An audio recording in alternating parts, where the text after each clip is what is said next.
morning students, and welcome in our online classes again, the standard class 5th and subjects English. Our topic is a country childhood. It means in our previous class we have read about the country childhood belonging with the Nelson Mandela. It is the topic belongs with the biography of Nelson Mandela. जैसे कि previous class में हमने पढ़ा था कि ये हमारा वो टॉपिक है जो कि नेल्सन मंडेला से बिलोंग करता है. नेल्सन मंडेला प्रीवियस क्लास में मैंने आपको बताया था. Who was Nelson Mandela students? Have you remembered और not? Okay, well now I remembered.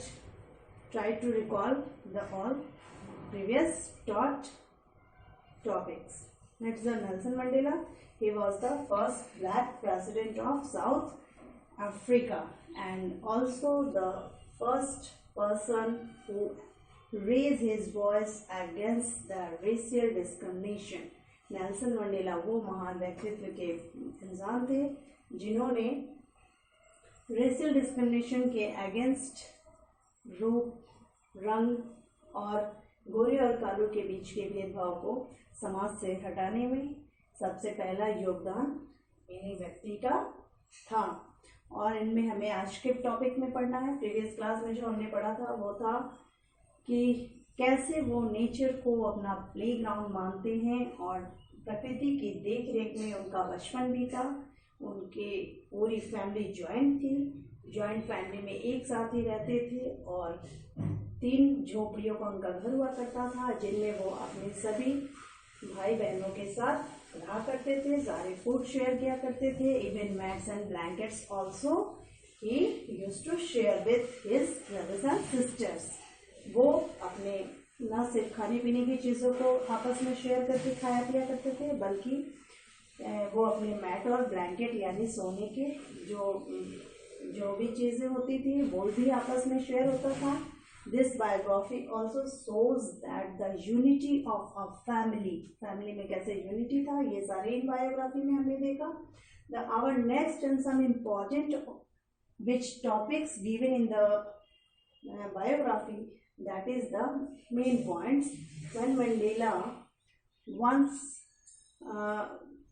Mandela used to herd the grazes the herd, जब वो अपने मवेशियों को लेके चराए जाया करते थे उस दौरान इन्हें मवेशियों को चराने के दौरान जब भूख लगती थी, प्यास लगती थी, तो वो पहले ही बता चुके हैं कि वो नेचर से काफ़ी क्लोज थे. नेचर से उनका बहुत ज़्यादा जुड़ाव था, बहुत ज़्यादा लगाव था क्योंकि वो नेचर प्रकृति के साथ बहुत ज़्यादा समय उनका ज़्यादा से ज़्यादा बीतता था. वो था खेल कूद के घास के मैदानों में और नदियों के किनारे अपने छोटे छोटे दोस्तों के साथ.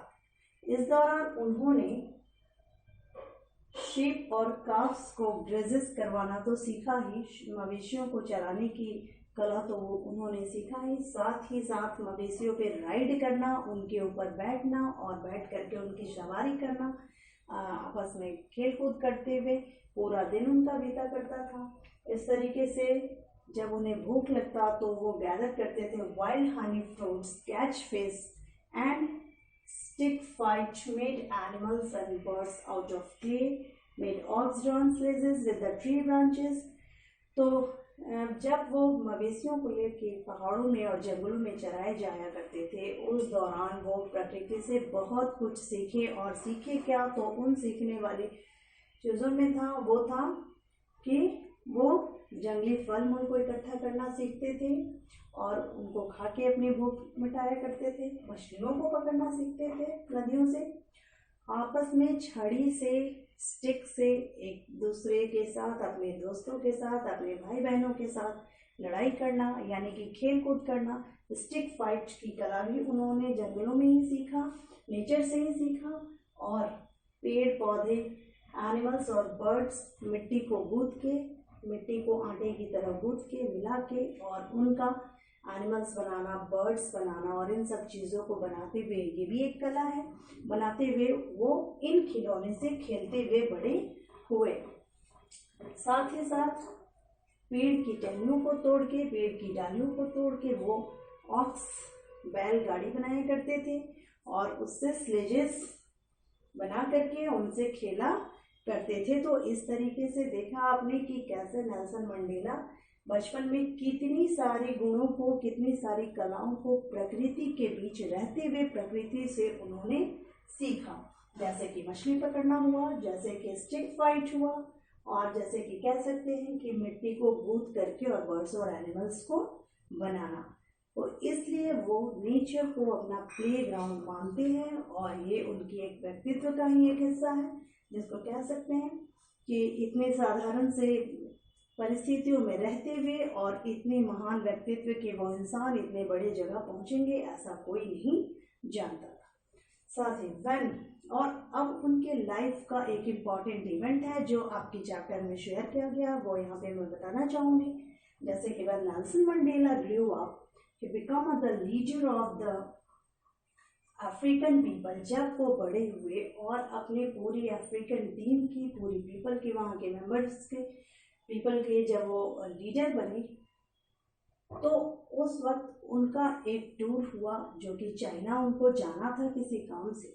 और चाइना जब वो गए तो वहाँ पे वो काफ़ी लग्जरियस होटल में उन्होंने रूम लिया और उनके साथ उनके एक असिस्टेंट थे जिसका नाम था जेस ड्यूअर्ट। जेस ड्यूअर्ट जो कि उस वक्त उनके असिस्टेंट थे, उनके साथ गए थे। उनका कहना था कि जब मैं उनके साथ चाइना के लग्जरियस होटल में गया तो होटल में जो हॉस्पिटैलिटी देने के लिए, जो गेस्ट का आदर करने के लिए जो वहाँ पे रूम क्लीनर आया करती थी, जब वो महिला रूम क्लीन करने के लिए आती है तो वो क्या देखती है कि नेल्सन मंडेला जो है वो अपने पूरे वर्क को, इवन अपने बेड को, अपने रूम को खुद से मैनेज किए, जबकि वो उस वक्त एक बहुत बड़े लीडर थे। इन स्पाइट ऑफ दैट, इसके बावजूद उन्होंने अपने काम को खुद किया। उन्हें ये फील नहीं होता था शर्म, उन्हें ये महसूस नहीं होता था कि अपने कामों को करने में हमें शर्म महसूस होना चाहिए, ऐसा नहीं था। ऐसा किसी भी तरीके की छोटी सोच उनके दिमाग में नहीं आता था। वो अपने हर काम को खुद से करने में ज़्यादा विश्वास रखते थे। तो उनके इस बात से इंस्पायर्ड होकर जेस ड्यूअर्ट जो उस वक्त उनके असिस्टेंट थे, उन्होंने कहा कि कैसे वो इतने बड़े ग्रेट लीडर होने के बावजूद अपने खुद के काम को स्वयं करने का भी थॉट मैं उनसे सीखा। और साथ ही साथ वो अपने हर काम को मैनेज किया करते थे खुद से, और कहते थे कि कोई भी काम अपने आप में छोटा या बड़ा नहीं होता है, बशर्ते कि हमें अपने हर काम को स्वयं करने की कोशिश करनी चाहिए। और खुद से करने से किया हुआ काम कुछ बहुत ज़्यादा ही, आप कह सकते हैं कि हमें संतुष्टि प्रदान होती है। इसके साथ ही कह सकते हैं कि इन रेस्ट और कास्ट सिस्टम को पूरी समाज से, सोसाइटी से अपरूटेड करने में नेल्सन मंडेला का जो ग्रेट योगदान रहा है उसे हम कभी भूल नहीं सकते हैं। और इन्हीं का देन था जिसकी वजह से जो भी क्वालिटीज़, जिन व्यक्ति में जैसी क्वालिटी होती है उसके अकॉर्डिंग उसको पोस्ट मिलता है। तो इन सब चीज़ों को, इस तरीके के भेदभाव को दूर करने में नेल्सन मंडेला हमारा बहुत ज़्यादा इन्होंने साथ दिया और इस तरीके की सामाजिक बुराइयों को समाज से हटाया।